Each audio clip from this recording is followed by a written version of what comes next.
Manchester, New Hampshire was a natural place for the railroad to grow and develop.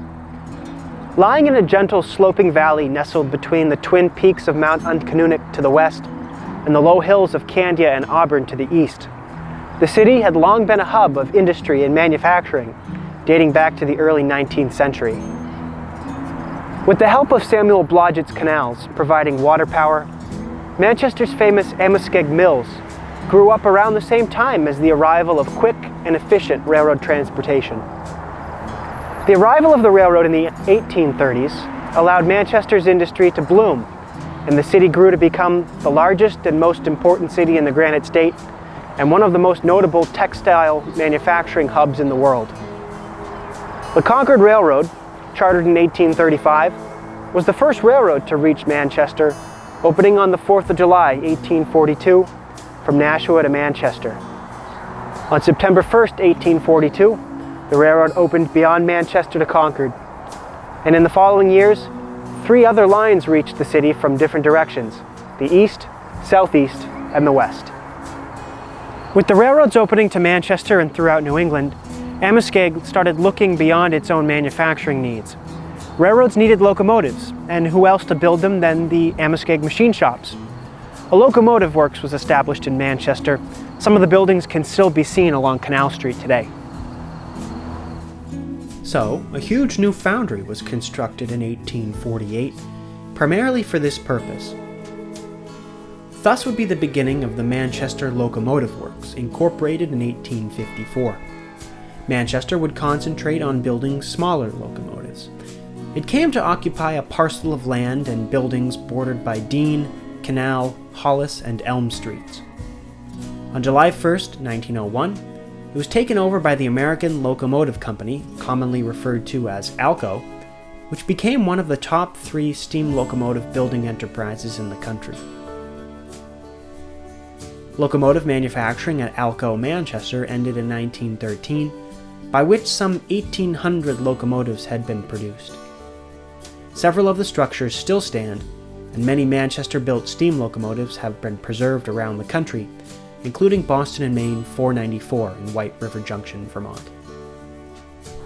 The lack of serious grades or obstacles along the Merrimack River and in the outlying towns aided greatly in the development of Manchester's railroads, and the city and its suburbs were inundated with iron rails and cross ties.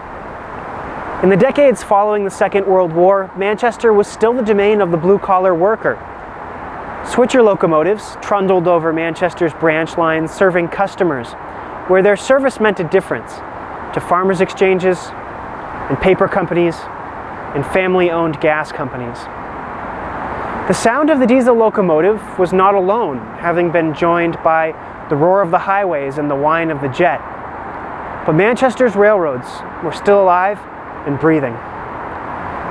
The scope of Manchester's railroad operations in the 1960s, 1970s, and 1980s was so vast that for someone used to Manchester of today, it may seem a bit overwhelming. Every part of the city, north, south, east, and west, played host to the railroad. As a mill city located on the Merrimack River Valley, the heart of the city can be found along the river, and as such, the heart of its railroad activity could be found there as well. Throughout the east side, the west side, the north and south ends, rain or shine, heat or blizzard, the railroad was hard at work, and Manchester had perhaps the most railroad customers of any city of its size in New England, and has lost perhaps the most as well.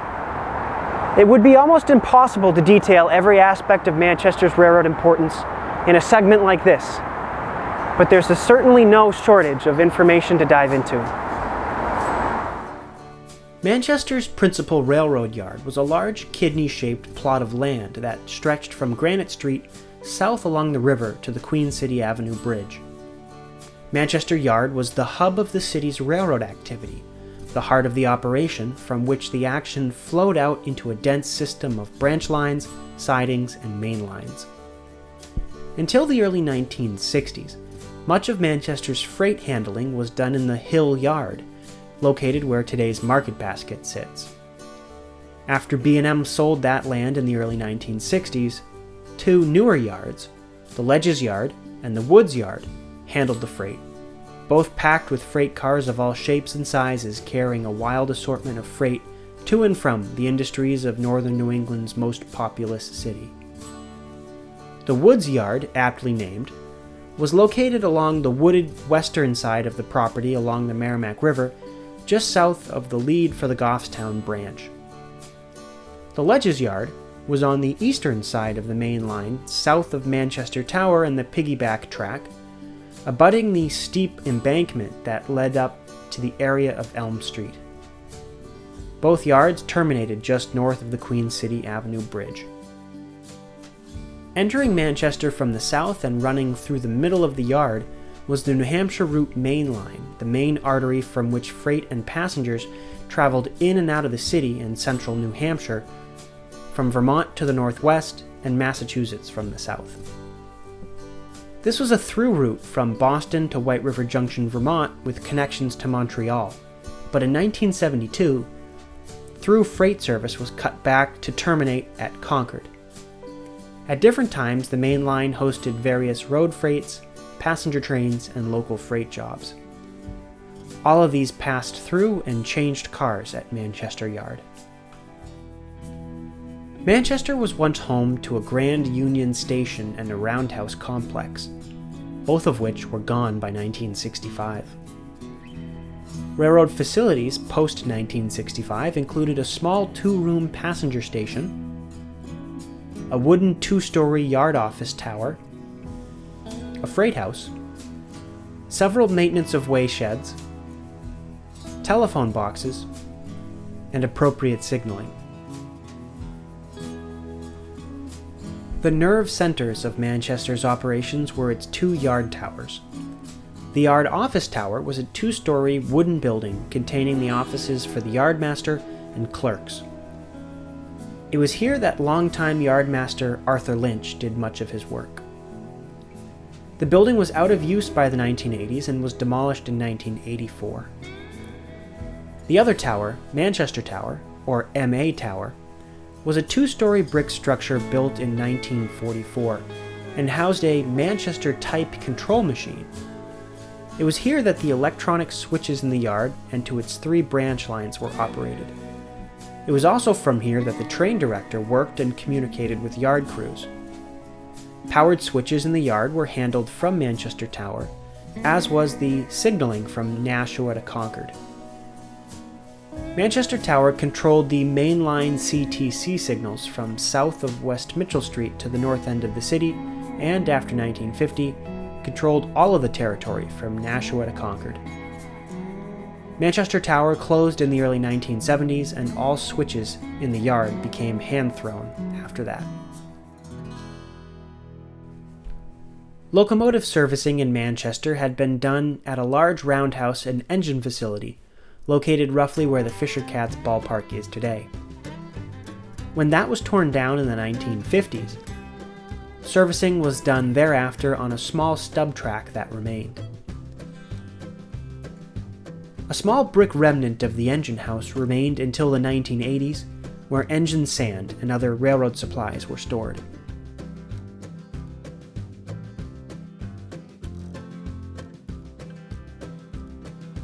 Boston and Maine had a large freight house in the Hill Yard, but began to plan their new freight house building in September 1960, and the site of the former facility was sold to Elliott Realty Company.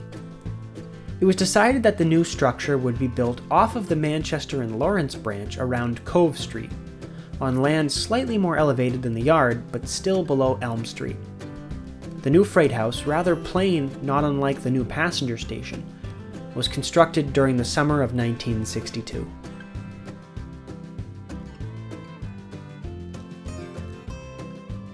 To handle the freight in Manchester Yard and at the many industrial customers within the city's switching limits, B&M employed no less than 4 switcher jobs, each with their own set of responsibilities.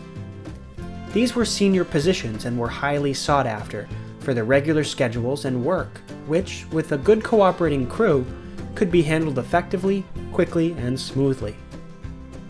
Switcher crews were initially comprised of 5 men: an engineer, a fireman, a yard foreman, and 2 yardmen or brakemen. In the diesel era, the EMD SW8 was favored for its pulling power and tractive effort. Originally purchased as power for the Somerville hump and freight yards, the SW8s were cheaper and heavier than their SW9 predecessors.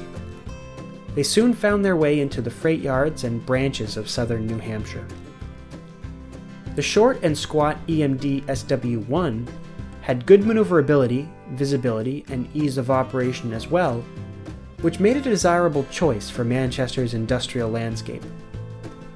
SW1s were particularly used on the tight spurs and sidings in East Manchester.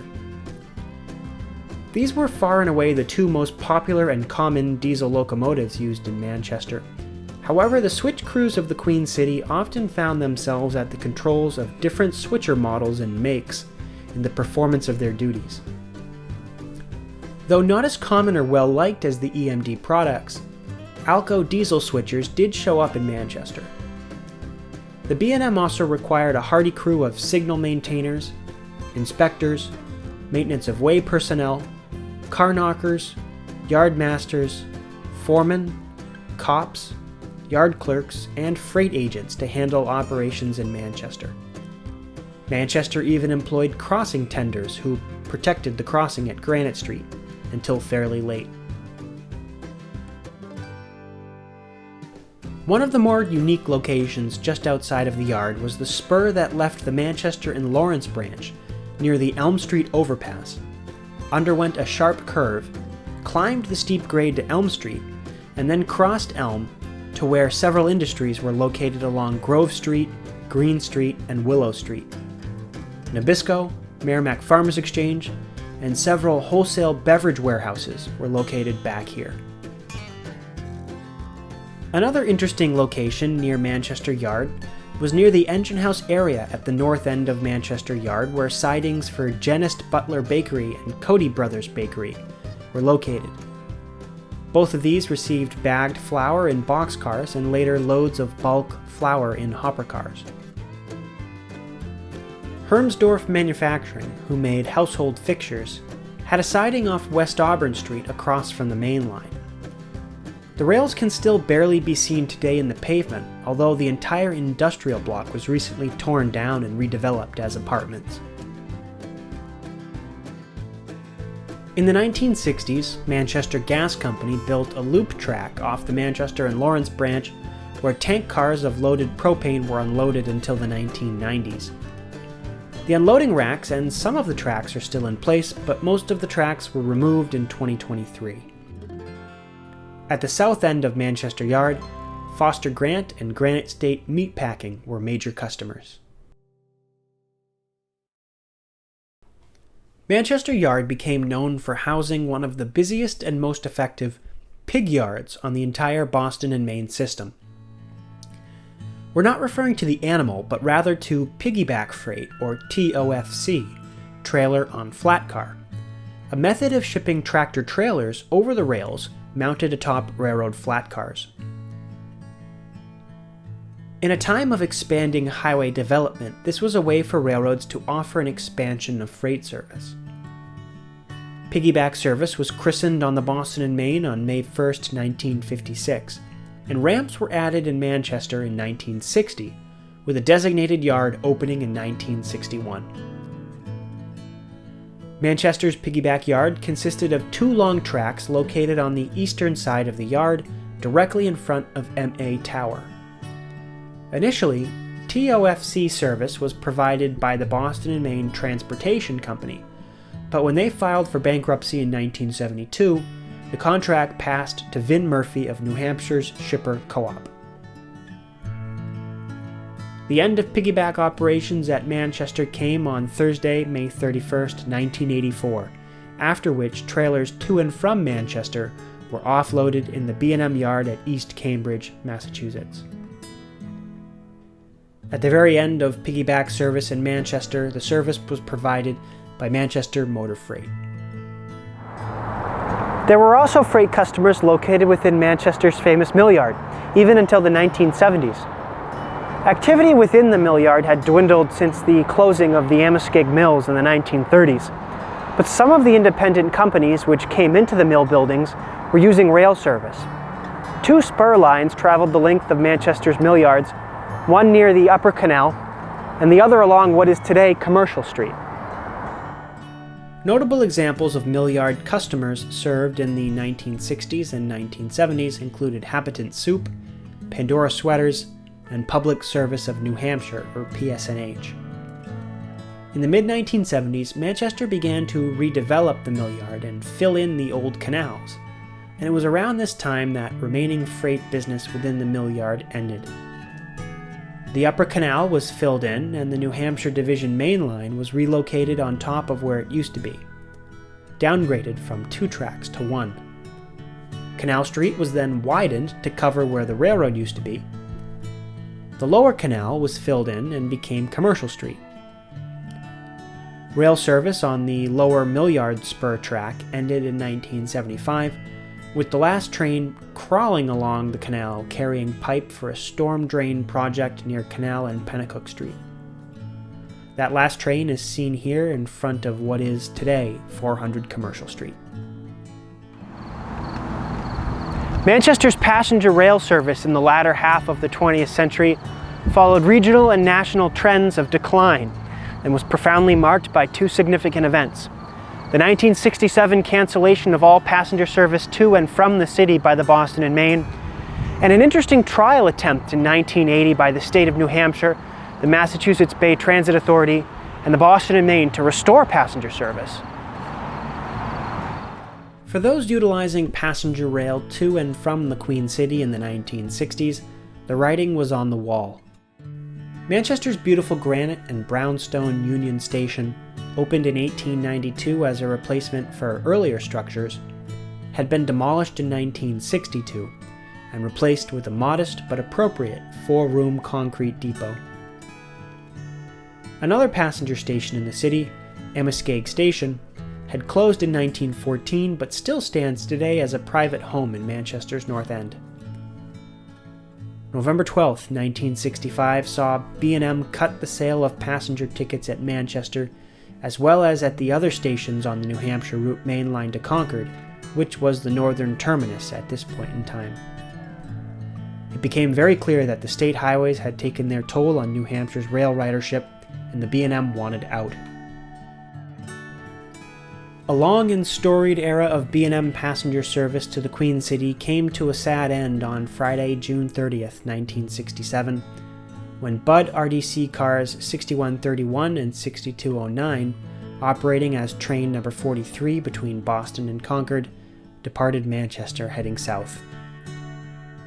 It would be 13 years until the most populous city in northern New England would again see a regularly scheduled passenger train. Throughout the late 1960s and 1970s, occasional passenger excursions did operate through Manchester, including senior citizen trips to Weirs Beach chartered by the mayor's office. Railroad enthusiast trips also came through. These excursions usually had Budd Rail diesel cars. On April 15th and 16th, 1975, the American Freedom Train made a stop in Manchester, and this is the last time a steam locomotive ever operated in the city. The Freedom Train was essentially a rolling exhibit for the nation's bicentennial in 1976. Regular passenger trains returned to Manchester in 1980 with an experimental passenger trial, established as a trial for the restoration of service between Concord and Boston. This trial was funded by a federal grant which lasted from January 28, 1980 until February 28, 1981. Test runs were made on May 3, 1979.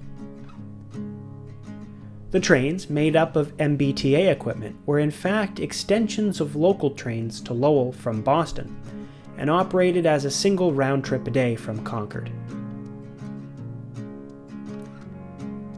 This, along with the fact that the first train departed Concord at 5 a.m. after an overnight layover, made the service difficult for many commuters. Throughout the trial service, quite a few examples of the MBTA's equipment made appearances on the trains through Manchester, including their EMD F40s and their F10s. For a short period of time, the Boston and Maine's GP7s provided power to the commuter runs. When the funding stopped, so did the trains. It was determined that regular passenger service between Boston and Concord at that time was not feasible, despite the large amount of public interest in the prospect. Had management of the affair been handled differently and arguably better, it is possible it may have continued. Since the end of the trials nearly 40 years ago, various proposals to restart passenger service between Boston, Manchester, and Concord have surfaced and have even been studied under various administrations. Originally, the plan was to restore high-speed rail to Canada, but plans now center around service returning to Nashua or possibly Manchester. However, the subject is frequently mired in political debate and misinformation, and the mishandled 1980 trials are commonly used as an argument against rail service. Despite having somewhat of a muddled political legacy, the effort remains one of the most interesting happenings in Manchester's railroad history, and for photographers, provided a colorful diversion from the usual freight operations of the time. Manchester wasn't just a mainline railroad city. There were several branch lines under Boston and Maine ownership, most of which came into the city and arrived from different locations. These lines headed off to rural areas and connected with other railroad lines, but within the city limits, they all housed several industrial customers, most of which were still served by rail until the 1970s and 1980s. The first of these lines that we'll discuss was the Goffstown branch, which originally had been part of the New Hampshire Central Railroad and later the Manchester and North Ware branch of the Boston and Maine. It headed off towards Goffstown and then up to Ware, New Hampshire and Henniker Junction, connecting up with the Worcester and Kentucky line.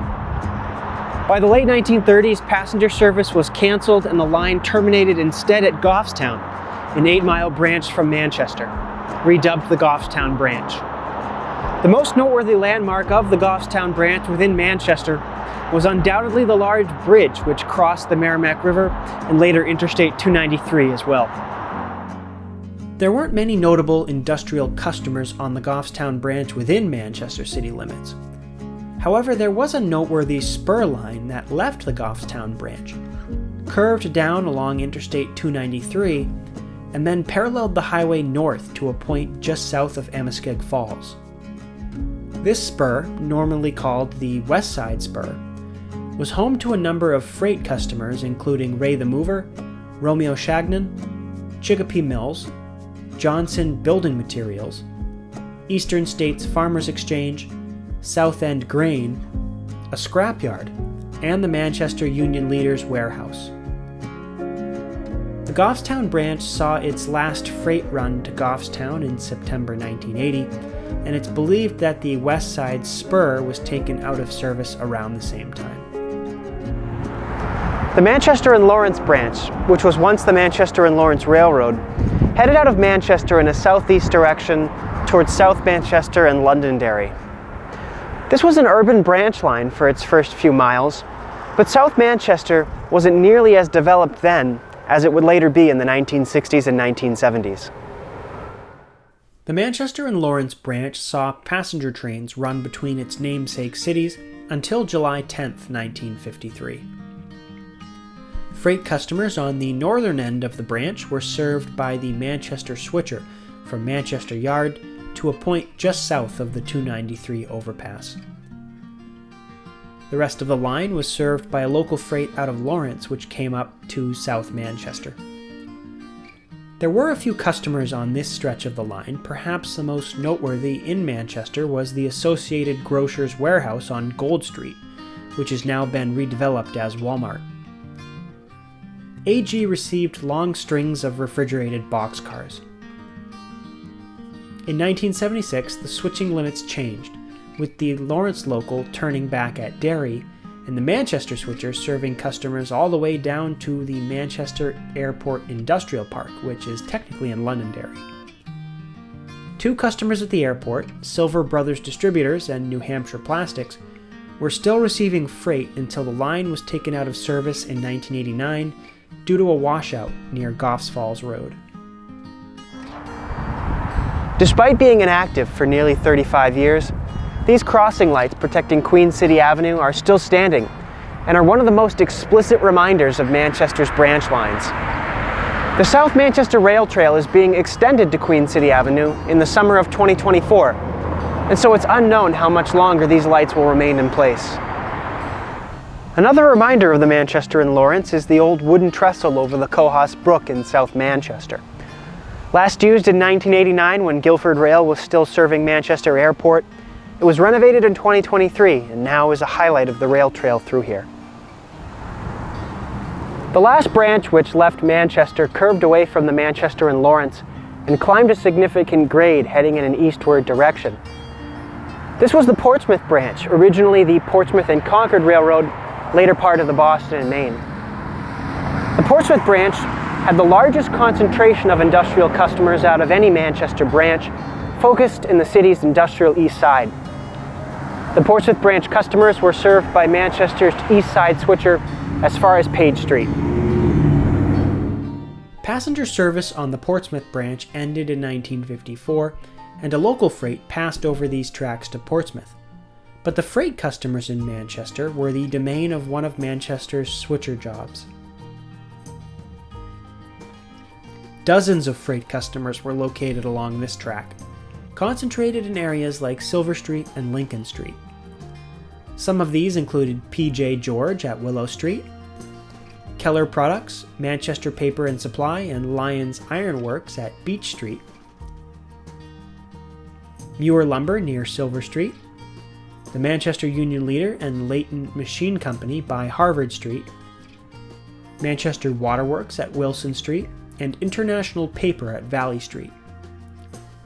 Then there was the Unity Grain Mixing Facility at Taylor Street, a public delivery track at Massabesic Street, Sundine Lumber at Mammoth Road, and Atlas Storage at Page Street.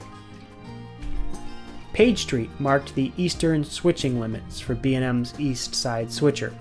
Any freight customers beyond that were served by the local freight, which ran to Portsmouth. There was a spur which left the Portsmouth branch and traveled along Valley Street, known as the Valley Street Spur. This track branched off the Portsmouth branch at Valley Street, served an Agway store on Valley at Beach Street with its own siding and a wholesale plywood company almost to the end of track just beyond Pine Street. Kelwell was also near the end of track. And the City of Manchester Public Works received cars of road salt at their facility. The Boston and Maine's Portsmouth branch was abandoned from Page Street to Newfields, New Hampshire in 1982, but the section of track from Manchester Yard to Page Street in East Manchester, redubbed the East Manchester Industrial Track, remained in service until 1989. In those last few years, several customers were still receiving service, including International Paper and the feed elevator near Taylor Street. The very last freight car on the East Manchester Industrial Track, Milwaukee Road boxcar number 4597, was spotted at International Paper on May 20th, 1989. Along the New Hampshire Route main line in South Manchester, there were several freight customers as well. The Brown Avenue Industrial Park was home to a handful of customers, the first of which, Central Paper, opened in 1970. Central Paper was started by my grandfather, Fred Kafori Sr., who first opened the company on Silver Street in East Manchester, served by a siding off the Portsmouth branch. In 1970, the company relocated to a brand new building, the very first to be built in the Brown Avenue Industrial Park.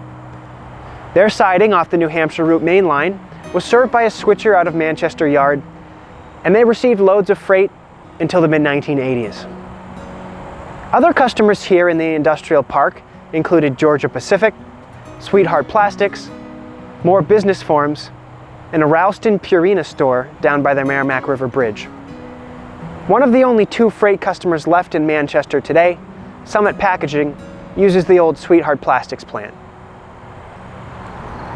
Manchester's railroad prestige started to fade in the 1970s and 1980s. By 1985, the three branch lines had been abandoned beyond city limits, although switchers still served the remaining customers on the sections that were left.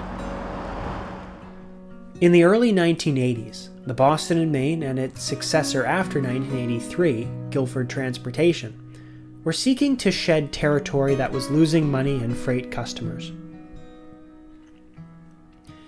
The independent short-line New England Southern Railroad up in Concord began negotiating with the Boston and Main Railroad to take over customers that the Boston and Main might no longer be interested in serving.